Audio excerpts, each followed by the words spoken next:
दूसरों के लिए गड्ढा खोदता है उसमें वो खुद ही गिरता है। आखिर चीन में क्यों छा गया है अंधेरा? चीन की बत्ती हो गई है गुल। बिल्कुल सही सुना आपने। चीन जो सुपर पावर होने का दम भरता है, वहाँ बड़ा ही खतरनाक माहौल बन गया है। तो वहीं दूसरी तरफ अफगानिस्तान में भारत ने क्यों अलर्ट जारी करा? तो अलावा बहुत कुछ, आइए जानते हैं इन खबरों को विस्तार से। अफगानिस्तान में भारत ने अलर्ट जारी कर दिया है। जिस तरीके से अफगानिस्तान की स्थिति बहुत खराब हो रही है, उसे देखते हुए ये लग रहा है कि 20 साल की लड़ाई अफगानिस्तान की अब पूरी तरीके से तालिबानी जीत रहे हैं। अफगानिस्तान जो अमेरिका और रूस के हाथ का खिलौना बना, आखिरकार बुरी तरीके से तबाही की ओर बढ़ रहा है। हाल के दिनों में तालिबान ने इतनी तेजी से अफगानिस्तान के इलाकों पर कब्जा करना शुरू कर दिया है जितना पहले कभी नहीं किया था। अब हालात ये हो गए हैं कि तालिबान ट्रांसपोर्ट वाले सारे रूट्स पर कब्जा कर रहा है। ताजिकिस्तान से लगते हुए बॉर्डर के पास के इलाके जो कि व्यापारिक रूट है, वहाँ पर भी कब्जा कर रहा है। हालांकि अफगानिस्तान की सेना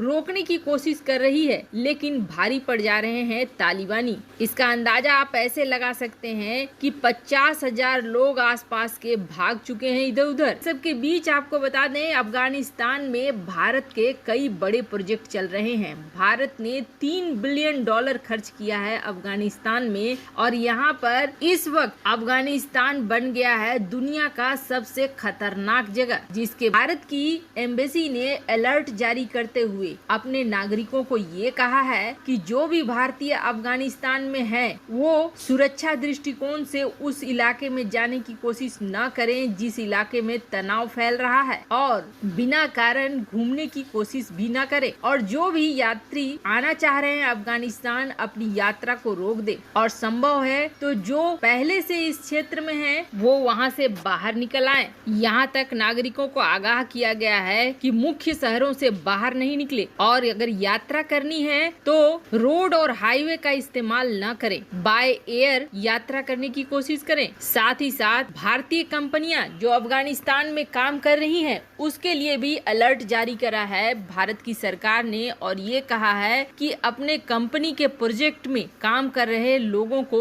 सुरक्षित रखने का दायित्व है उनका, और उनकी सुरक्षा को वो सुनिश्चित करें। साथ ही साथ अफगानिस्तान में रह रहे और आ रहे लोगों को ये कहा गया है कि भारत की जो एम्बेसी की साइट है उस पर जाकर खुद को रजिस्टर जरूर करें, ताकि उन पर नजर रखी जा सके और ऐसा कुछ भी होता है तो उनकी खोज खबर ली जा सके। हालांकि अफगानिस्तान में ये हालात अब और भी बद से बदतर हो जाएंगे, और आपको बता दें करीब 3,000 भारतीय ऑफिशियल डाटा के अनुसार इस वक्त अफगानिस्तान के अंदर हैं। बेहतर होगा कि जो हालात बिगड़ने से पहले इन्हें वापस बुला लिया जाए। वहीं दूसरी तरफ बड़ी खबर निकल कर आ रही है चीन से। पहले तो आप ये जान लीजिए, चीन दुनिया को जो दिखलाता है उससे कहीं ज्यादा कमजोर है चीन अंदर से। पहली लड़ाई खुलकर उसने लड़ी वियतनाम के साथ। वियतनाम चीन की तुलना में एक छोटा सा देश है, संसाधन भी छोटे हैं, लेकिन वियतनाम ने पटक पटक कर धोया चीनी सैनिकों को।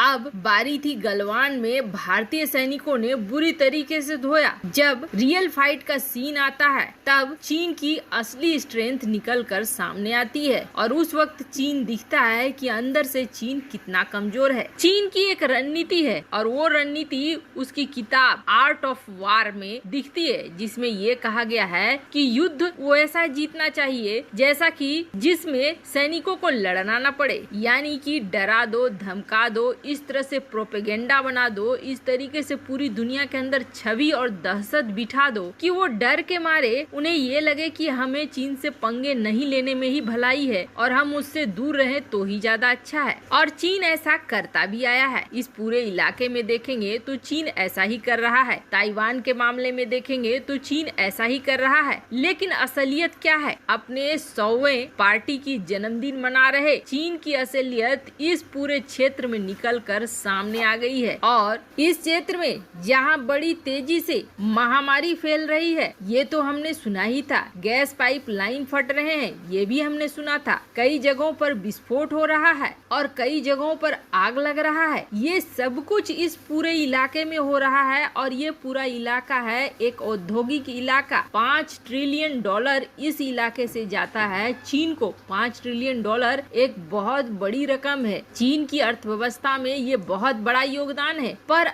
अब ये इलाका एक और बहुत बड़े संकट से जूझ रहा है, जिसके बारे में चीन ने खबरों को बहुत दबाने की कोशिश करी, लेकिन वो खबर आखिरकार निकल कर बाहर आ गए। ये जो प्रांत देख रहे हैं आप, गुआंगडोंग प्रांत, इस अकेले से चीन को 1.7 ट्रिलियन डॉलर की मदद मिलती है। यानी कि चीन के वार्षिक इनकम का, इकोनॉमिक आउटपुट का 10% तो अकेले ये इलाका देता है। अब इसके आसपास के जितने भी इलाके हैं, गुआंगडोंग, यूनान, गुआनेक्सी, जेंगजेंग, ये सारे हैं मैन्युफैक्चरिंग हब। यहाँ पर तैयार होते हैं माल पूरी दुनिया को जाने के लिए। पर अब इस पूरे इलाके में बत्ती हो गई है गुल, पावर हो गया है शॉर्टेज। और अब तक 2011 के बाद जो नहीं हुआ था, उससे ज्यादा खतरनाक तरीके से एनर्जी शॉर्टेज हुआ है इस पूरे इलाके में। हालात ये हो गए हैं कि बहुत तरीके से जिनपिंग इसे संभालने की कोशिश कर रहा है, लेकिन पिछले 1-1.5 महीने से यहाँ पर पावर की शॉर्टेज दिखाई दे रही है। और इस पावर शॉर्टेज का सबसे बड़ा असर ये पड़ रहा है कि यहाँ जो मैन्युफैक्चरिंग हब है वो तरीके से काम नहीं कर पा रहा है। चीन जैसे देश, जिसको दुनिया ये मानने लगी थी कि ये पावरफुल है, असलियत उसकी निकल कर ये आ रही है कि इस इलाके में बिजली कट करना पड़ रहा है। लोगों को आम इस्तेमाल के लिए बेहद कम बिजली मिल रही है। ऊपर से कहा ये जा रहा है कि पावर का ये शॉर्टेज अभी कई महीनों तक जारी रहेगा। डिमांड काफी हाई है और खासकर गर्मी के मौसम में तो और भी हाई हो जाता है, लेकिन इसके बावजूद चीन इसकी व्यवस्था नहीं कर पाएगा और ये पावर शॉर्टेज बना रहेगा। इस पे आप आर्टिकल भी देख सकते हो किस तरीके से चीन इस वक्त पावर शॉर्टेज को झेल रहा है और ये पूरा इलाका बुरी तरीके से तबाह हो रहा है। और बड़ी बात ये भी है कि यहाँ पर जो एक न्यूक्लियर प्लांट है उसमें रिसाव हो रहा है, जिसकी वजह से उसे बंद कर दिया गया है। ये भी एक बड़ी वजह है पावर शॉर्टेज में। वैसे आपको क्या लगता है, भारतीय नागरिकों को अफगानिस्तान छोड़ देना चाहिए? कमेंट कर अपनी राय जरूर बताएं। जल्द मिलते हैं अगले वीडियो में नई खबर।